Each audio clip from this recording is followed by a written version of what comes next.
So I'm Robert Hill. I'm from Queen Mary, University of London, and I'm also the Chief Scientist of BioMin Technologies. Now, most people, their future career and direction is determined by their previous history and the people they've worked with and the people who've mentored them.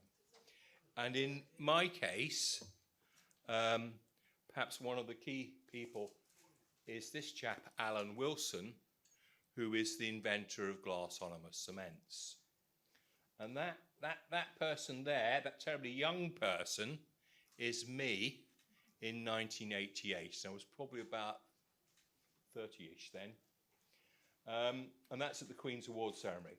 And I'd been working, I worked for 3 or 4 years on how you keep fluorine in a glass-ionomer glass. Right? Later in my career, I went and took over from this chap here, overlapped with him for a while, and then took over from him. And he was Larry Hench. And he was the grandfather of bioglasses and bioactive glasses. And both these individuals, of course, glass-ionomer cements are sold widely all around the world, and so are bioglasses. You will probably know it as Novamin, right? Or you may have come across it as Perioglass or Novabone if you do implant surgery. But essentially, you can summarize my whole talk tonight. I've essentially amalgamated the fluoride technology of the glass-ionomer cement with the calcium and phosphate releasing bioglasses.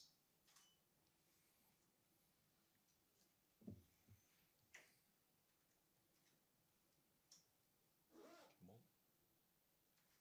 Maybe you go this way. Okay. There's a third person. Someone said, if you're the grandfather of fluoride bioglasses, who's the grandmother?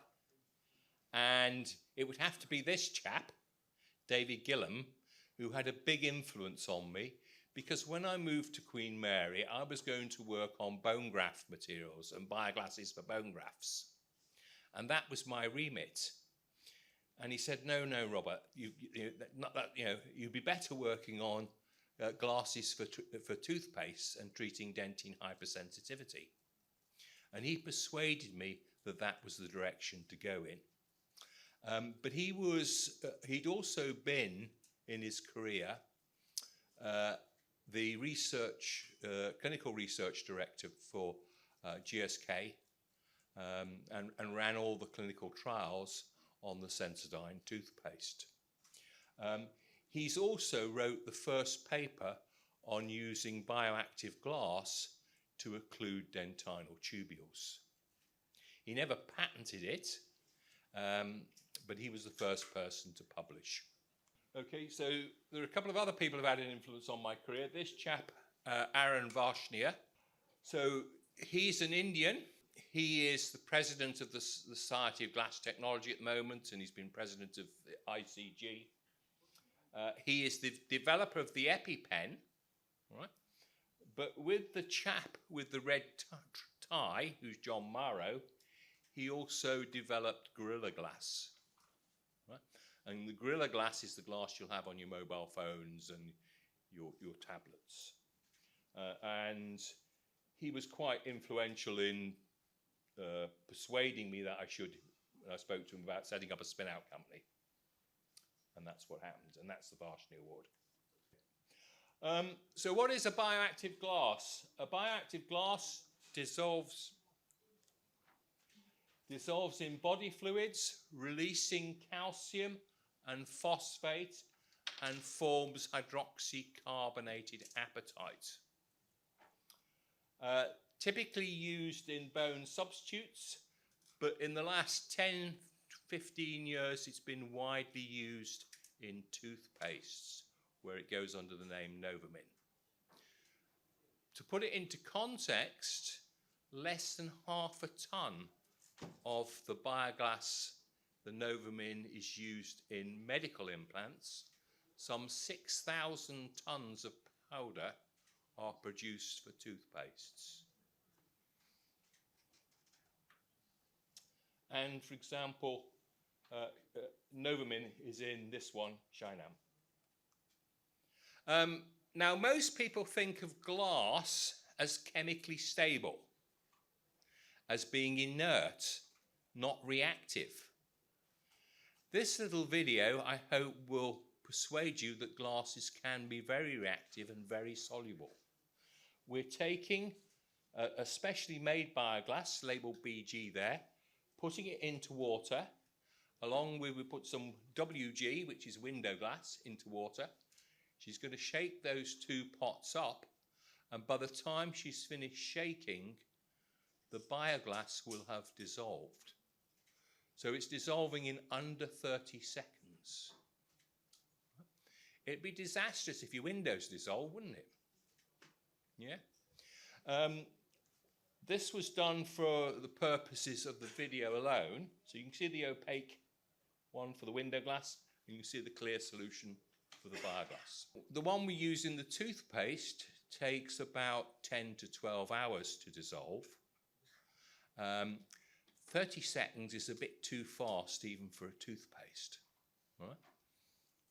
So the glass here was made specially and only for the video.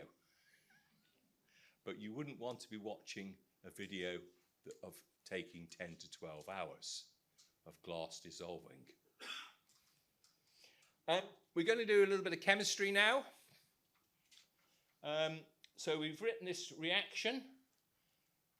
Calcium ions with phosphate ions and hydroxyl ions in the mouth are in equilibrium with the tooth mineral.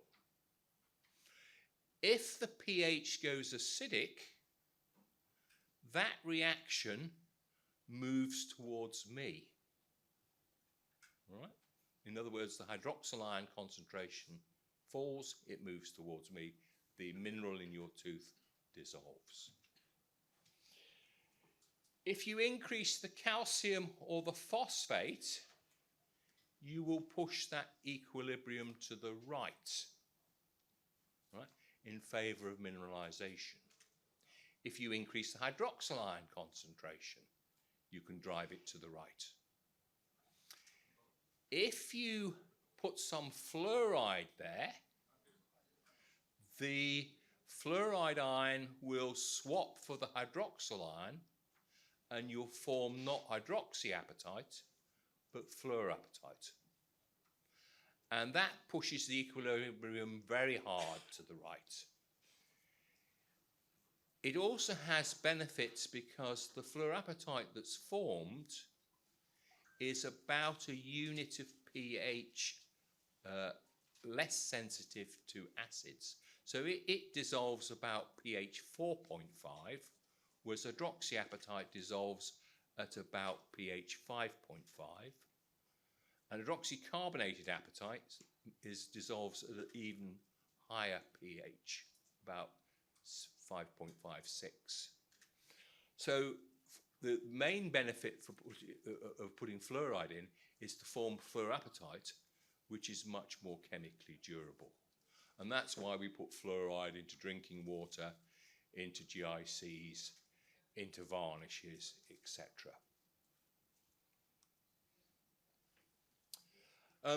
So Novamin was designed as a bone substitute.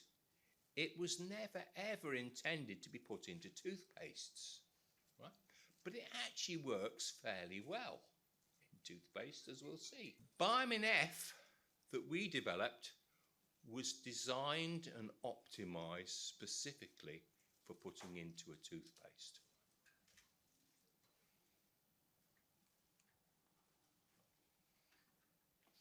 And it differs from Novamin principally in having fluoride within the glass structure. Just like a glass on a cement, there's fluorine within the glass. It also has a much higher phosphate content in the glass, and it has a much smaller particle size distribution. And all these things have benefits, as we'll see shortly. It's used primarily for treating or preventing caries. It's also very good for preventing and treating acid erosion, and it's marketed fairly heavily for treating dentine hypersensitivity, which is tooth pain accompanying hot, cold or mechanical stimulation that results from open dentinal tubules in the tooth that permeate through to the pulp chamber where the nerves are. And that fluid motion within that dentinal tubule causes the pain that you get. Now I'm going to talk a little bit and pinch some quotes from a very famous dentist called Professor Carter, who was very well known for his caries work.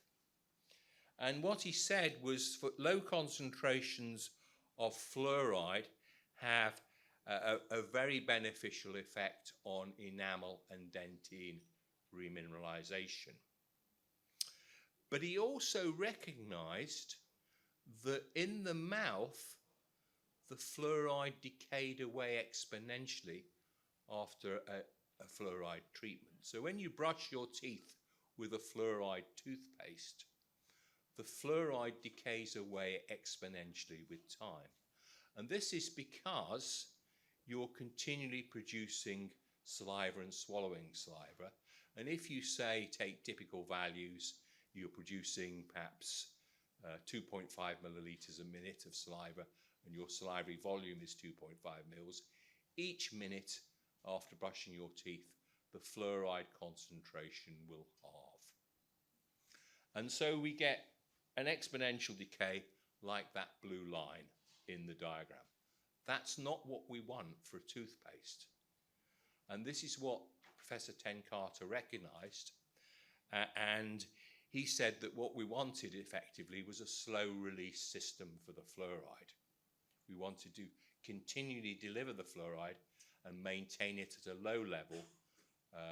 And ideally, we want to do that over 10 to 12 hours, the time period between brushing our teeth. So what we want is something like the red-topped profile, where it's above the therapeutic value over the time period. This chap is from Sweden. He's a very famous scientist from the Arrhenius laboratory. And he recognized in bioglasses that as you put more phosphate in the glass, that they form apatite faster and quicker. And so we increase the phosphate from about 2% mole percent to just over 6 in the BioMin F glass. The polymer in the toothpaste is a polymer called polyacrylic acid. Anyone tell me where you find polyacrylic acid in a dental material? Glass on a cement. You're a product of your history, right? So the polyacrylic acid works here in the toothpaste exactly like the polyacrylic acid in the GIC. The carboxylate groups chelate calcium ions in the surface of the apatite of the tooth, and they also chelate the calcium ions in the glass. So they serve to stick the glass particles to the surface of the teeth, and in this way they prevent it from being washed away by salivary flow in the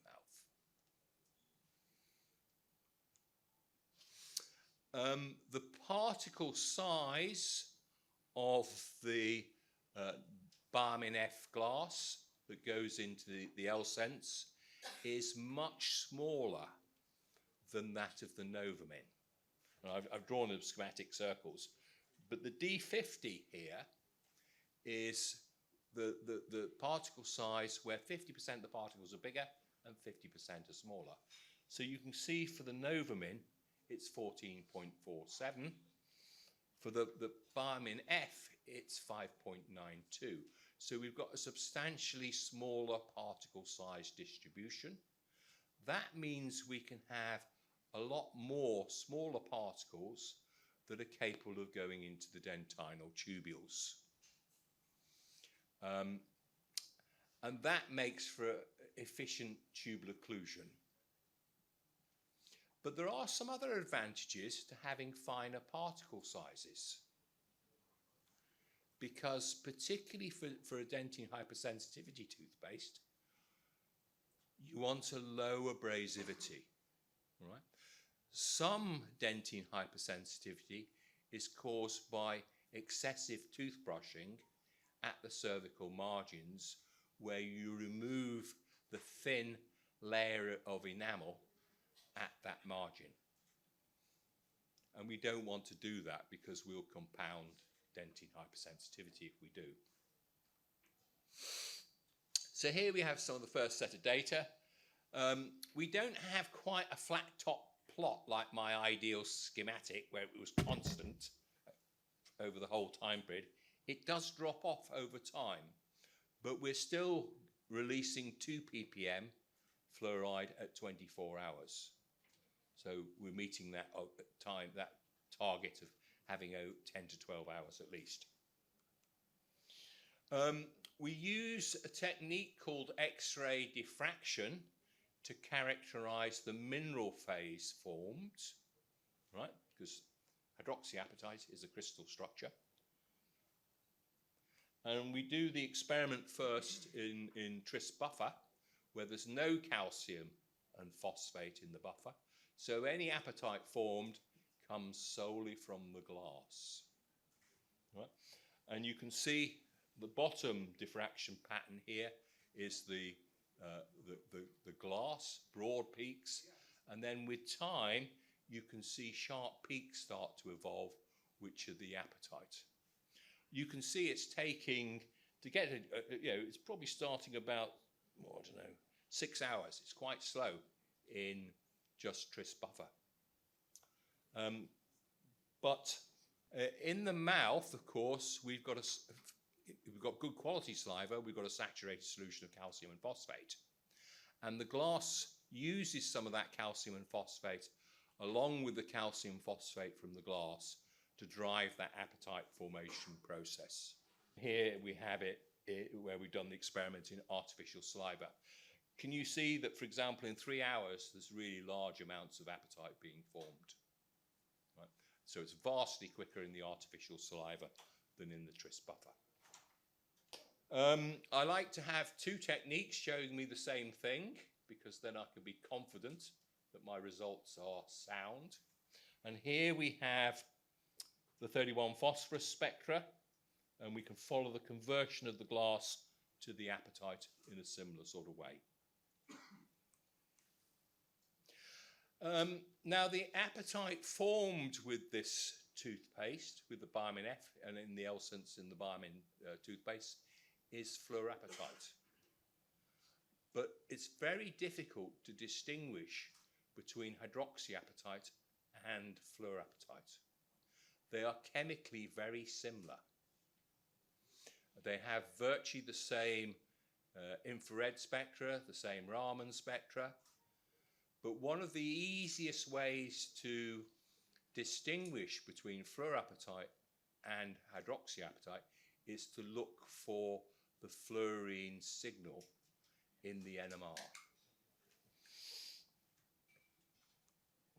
And with this technique, we're looking at what is surrounding the fluoride ion. So the sphere labeled F there is the fluoride ion. And anyone tell me what it's surrounded by? What's nearest to it? Calcium. And how many calciums are there near it? 1, 2? I would say there's 3. Can you see? Right. And we call that an FCA3 site. That's what we look for in the NMR. You can perhaps see it a little bit easier here. Can you see the blue spheres, the fluorine? The green spheres are the calcium. So we've got this sort of calcium triangle with a fluoride in the center. That's what we have in fluorapatite. It has a signal at -103. So that's what we look for in the NMR. The bottom black one spectra is the glass. Can you see the one labeled fluorapatite? We extend that down. That goes to -103. We've got a little peak at -85. That's fluoride in a carbonate site, which we didn't expect to see. That's rather unusual, but it's real. The blue spectra, my student didn't wash the sample properly, and you can see some sharp peaks there. Those are free fluoride ions. This scanning electron micrograph on the left there is a mid-coronal dentine section that has been etched with citric acid to open up the tubules. The one on the right has been brushed with the BioMin F toothpaste and then immersed in artificial saliva for an hour. You can see that the tubules have become occluded. Are they 100% occluded, or are they partially occluded? Partially occluded, yeah. You can also see, if you look at the scanning electron micrograph on the right, there are lots of little particles on the surface. Those are the glass particles that haven't yet reacted and haven't been washed off by the rinse. Right? So we now give the surface of the dentine another treatment with 6% citric acid to mimic, say, the consumption of an acidic drink. And you can see that we lose a lot of the glass particles on the surface. They've reacted. And if anything, the tubular occlusion is better than it was before. Most of the current treatments use things like hydroxycarbonated apatite or calcium carbonate to occlude the tubules, and those will tend to dissolve completely when you give it the acid challenge. And you'll be back to the original dentinal tubules that are completely open. When you form the apatite in the tubules, it tends to form on the inside wall. It does this because the apatite crystals like to grow on a little bit of the same crystal. All right? The best nucleating agent for any phase is a bit of the same crystal or something very similar. So that's why it forms on the inside wall. We measure in the laboratory fluid flow through the dentinal tubules. And we do this with a Pashley cell setup. So we measure the fluid flow. We measure fluid flow through the original disc, then we treat the disc, and we measure the percentage reduction in flow. And with the BioMin F, we're simply brushing. We get about a shade under 90% reduction in fluid flow. When we give it a brush and an acid challenge, it goes up slightly, but it's so marginal it's not statistically significant. But the key thing is, it doesn't go down. This just shows you how the percentage fluid flow reduction for different toothpaste, so that you can see the BioMin F. The Novamin is pretty good, considering it was never intended for a toothpaste, and the particle size is not that optimized.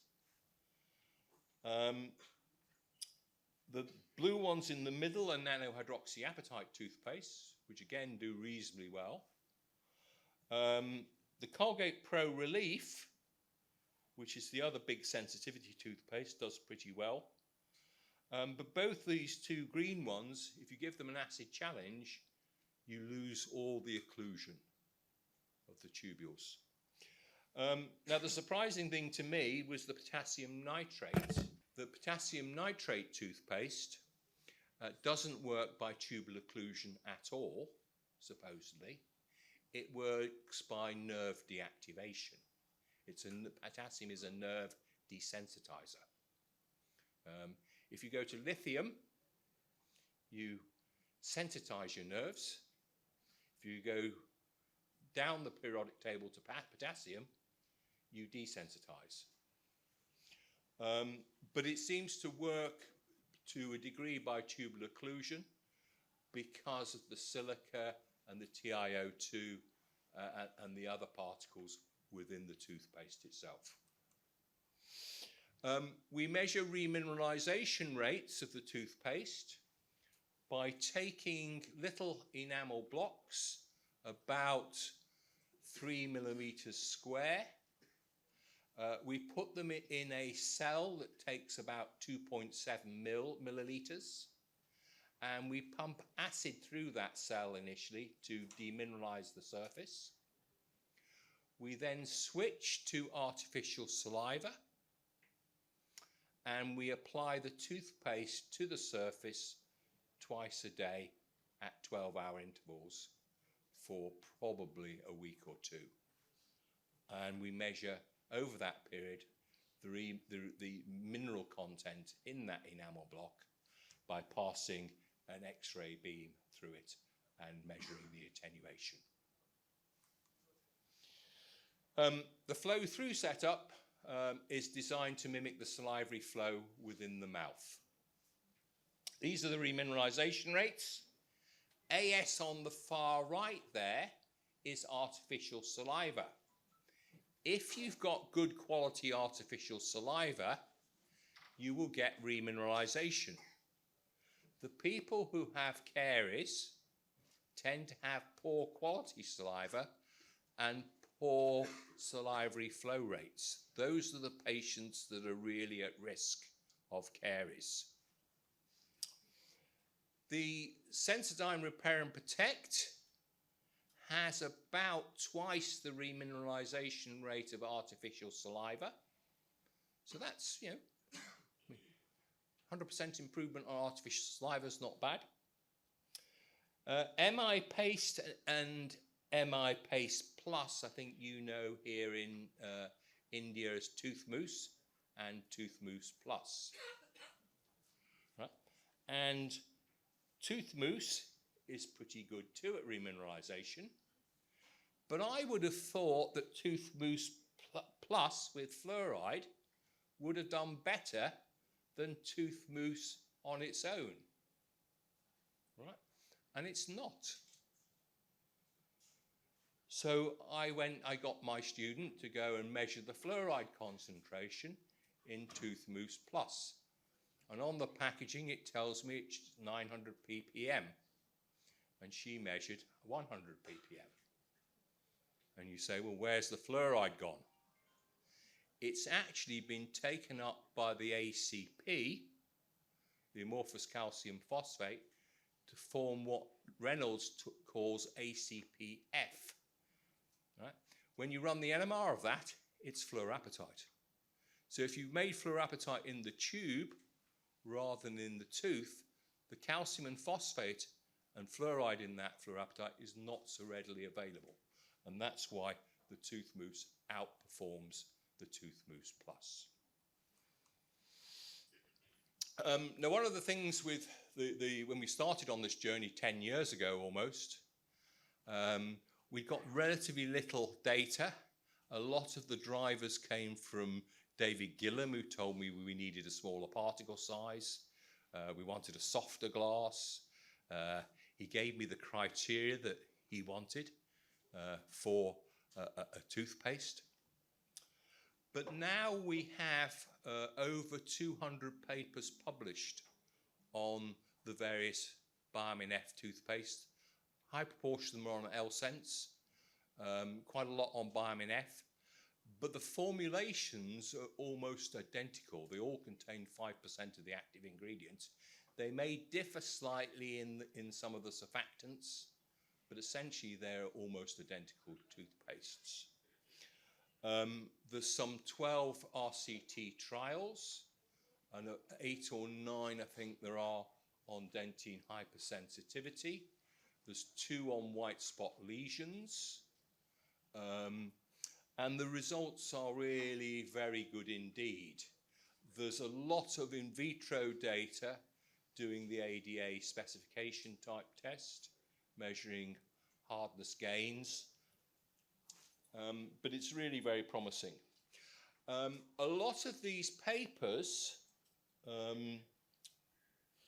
have come out of India.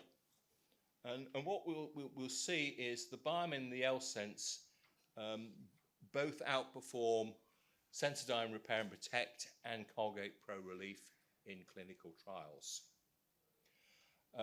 There's good data on remineralization and treatment of white spot lesions, particularly on patients post-orthodontic treatments.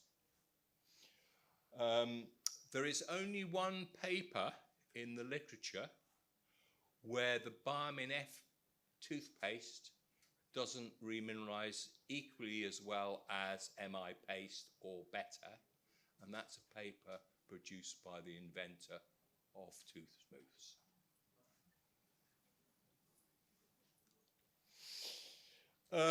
A lot of these papers have been produced by either people, probably a third of them originate in India. And there's also a lot of Indians producing papers on the BioMin toothpaste from Saudi Arabia, from the UK, from Kuwait, etc. But you know, there's lots of them, and they're all fairly competent, sound pieces of work. So you can see those there. If you want to read in detail on the clinical data and go through it, then all the published papers on BioMin toothpastes are on the BioMin website, www.biomin.co.uk. But it performs really well in dentine hypersensitivity trials. And one of the things we've done with these clinical trials, because they're in the public domain, is we've used these clinical trials to get both CE mark approval, FDA 510K in the States, and the FDA over-the-counter approval, and Chinese approval for the toothpaste for treating dentine hypersensitivity. In the early days, we could only say this toothpaste is designed to help treat dentine hypersensitivity. Now we can say this toothpaste treats dentine hypersensitivity.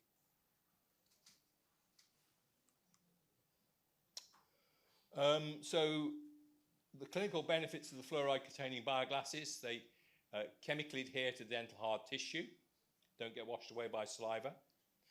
They deliver calcium, phosphorus, and fluoride ions. They have a much smaller particle size, so they get more into the tubule. They're designed to dissolve faster at a lower pH. They form, and this is probably the most important one, they form acid-resistant fluorapatite. All right, and it's the only toothpaste to be accredited by the Oral Health Foundation. It's all down to optimizing particle size. You get deeper occlusion, and then it's the fluorapatite which gives you the stability under acidic conditions. We've always told you about FDA, so we'll pass over that one. So in conclusion, BioMin F releases fluoride, it forms fluorapatite. The apatite formation process is very rapid. It forms the apatite preferentially on the peritubular dentine within the tubule, and it exhibits a high reduction in the hydraulic conductance, and it gives you a very high remineralization rate. So that's the bit about the toothpaste finished. I've published a lot of papers. I've published over 400 papers, but this slide is the thing that probably gave me most satisfaction. It was a 7-year-old girl, and the mother, she was being bullied at school, and the mother sent me these pictures with an email thanking me for developing the BioMin F toothpaste. And you can see she had what I think are white spot lesions on her front 2 teeth. And the mother was quite good actually, because she kept the dates and everything, before and after, you know, and you can see there's really quite a dramatic improvement in the, yeah. I also get emails sometimes from that aren't quite so pleasing. I got an email 2-3 weeks back from an American dentist who told me, why was I so stupid to put fluorine in BioMin F? Didn't I know fluorine was used in nerve gases? And he was quite, you know, yeah. But you do get some stupid ones and not very pleasing ones too. So we're trying to develop better ones, better toothpastes. One of the slight issues we have is the cost of the special glass is quite high. We're trying to reduce the price whilst maintaining and getting the same performance. We've also got some versions we've produced that haven't been made yet into toothpaste, but we've made the glass with strontium and potassium. And strontium's quite attractive because it works synergistically with fluoride in preventing tooth decay. It also stimulates odontoblasts to produce tertiary dentine. So that is an attractive feature. The downside to strontium is it's more expensive. And we're also trying to mix glasses with calcium phosphate salts to reduce costs but get the same performance. And we're also trying to develop lower melting glasses, so we reduce the energy consumption during the glass synthesis to reduce cost. But I'm going to talk a little bit about more professional dental products, because we can use the technology not just in toothpastes, but in other products that the dentists use. So we term it, this sort of process, a platform technology. And so I'm going to talk a little bit about varnishes.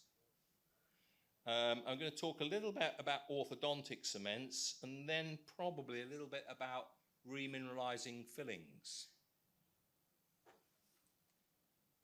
So let's do orthodontic cements first. This is a common site, and post-orthodontic treatment, we often have white spot lesions. It's very difficult to clean around those brackets, and you have patients which are probably the least compliant. They're mostly teenagers. You can use the BioMin F as a toothpaste when you're brushing, and that's quite effective. But could you put a fluoride bioglass into the adhesive and prevent white spot lesions? And this is what we've done here. Transbond XT is a standard orthodontic adhesive.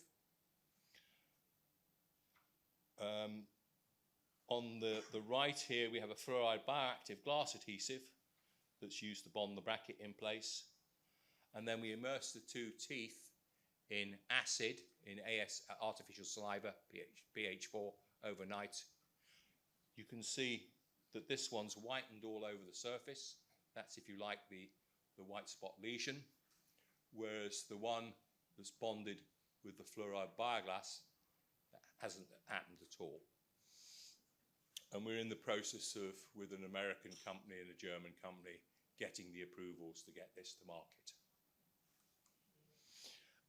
We've also developed a fluoride varnish with the BioMin F in it. And this young lady is Emily Thamby, who's worked for me for the last 3 or 4 years. She's an Indian. You Indians get everywhere. And you're pretty good too, on the whole. So she did most of the work with Voco, and she was actually employed by Voco for quite a lot of the time. And she gave the big lecture for the launch of a Voco BioMin F varnish at the IDS in March. This is the brochure for it. So it's Voco Pro Fluoride with BioMin F is the product. It's on sale in Europe. It's on sale in the USA. I'm not quite sure whether it's on sale in India or not yet. This is Emily's video. So she's used the varnish one side of the tooth, this side nearest me, and the other half hasn't been treated at all. And you can see that there's far more demineralization on the right-hand side compared with the left-hand side. I'm going to finish a little bit on composites. All right. We've got a big problem in the UK because in NHS dentistry, the average lifetime for a composite is about 5.2 years,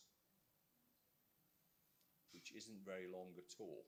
It's quite good for you dentists because you can do lots of replacements, right? But I think we need something a little bit more durable. So composites fail largely because of marginal leakage and secondary caries. Right? Dentists like bulk fill materials. Yes, fill the cavity up, shine a light on it, one go.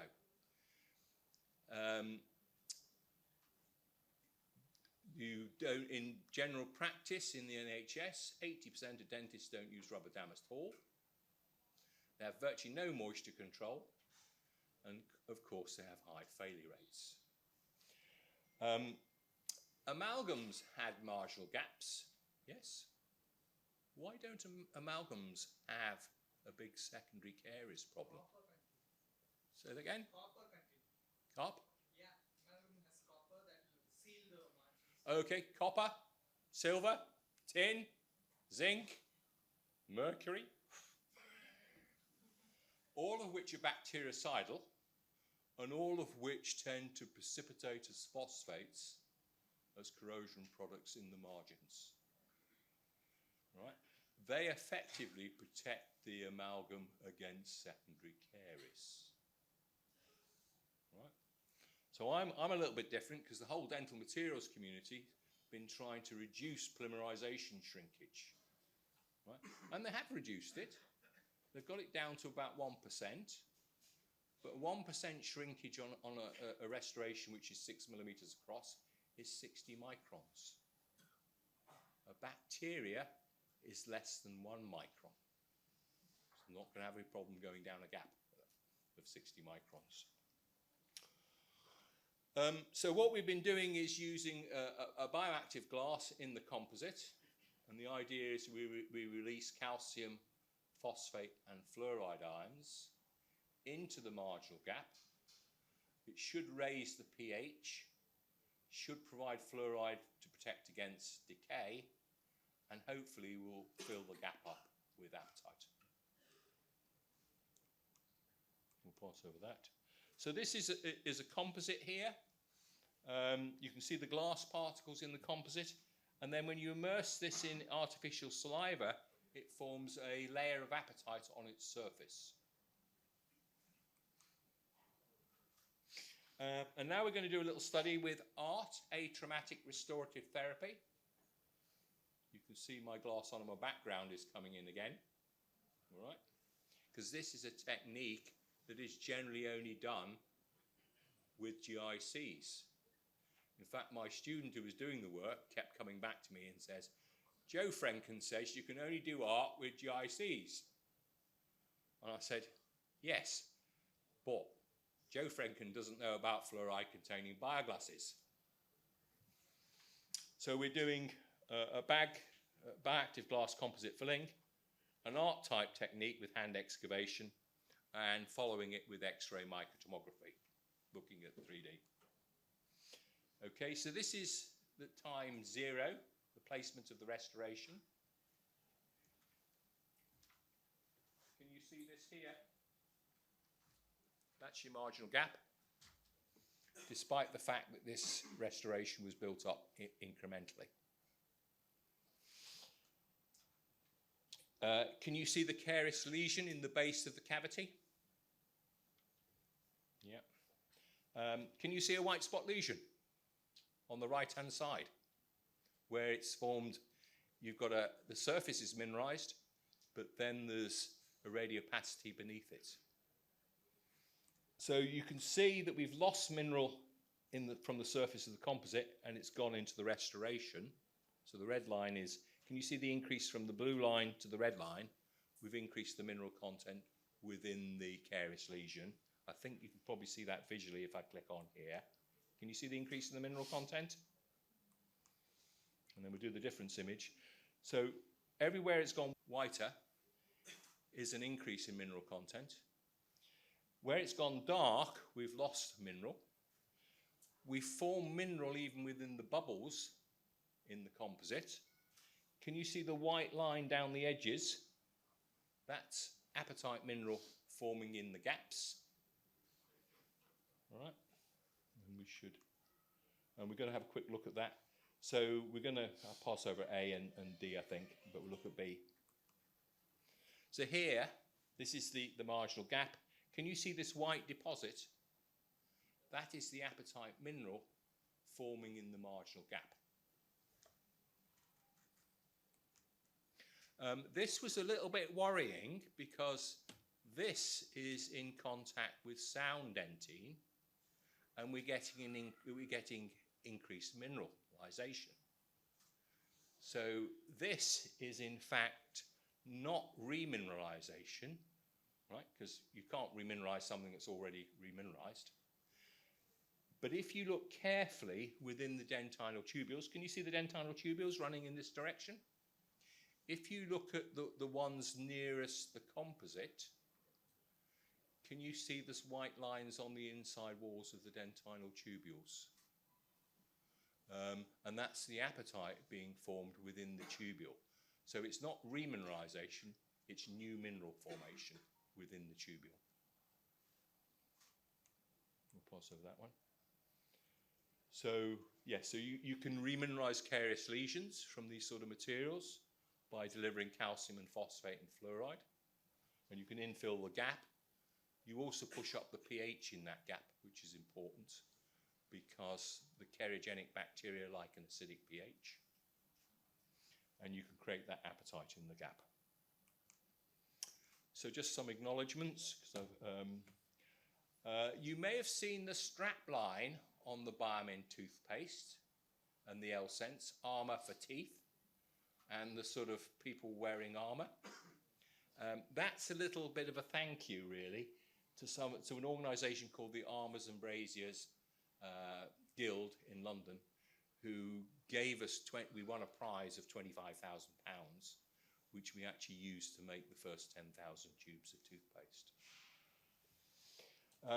The various other people, BioMin Technologies and Queen Mary Innovations, but I would especially like to thank Group Pharma for putting me up and putting up with me and sponsoring this trip to India to talk about the BioMin toothpastes. But also they have been a really lovely company to work with from a technical and scientific and quality perspective, they are extremely good at what they do. And then whilst I'm presenting here, I don't do most of the work. Most of the work has been done by these people. And I'd especially like to mention David Gillam again. Robert Law is a professor of chemistry at Imperial College, who taught me all about NMR, and I still go back to. He's another mentor. Graham Davis, who is the expert on X-ray microtomography, and that's key to what we do at Queen Mary, and then lots of the students. So thank you.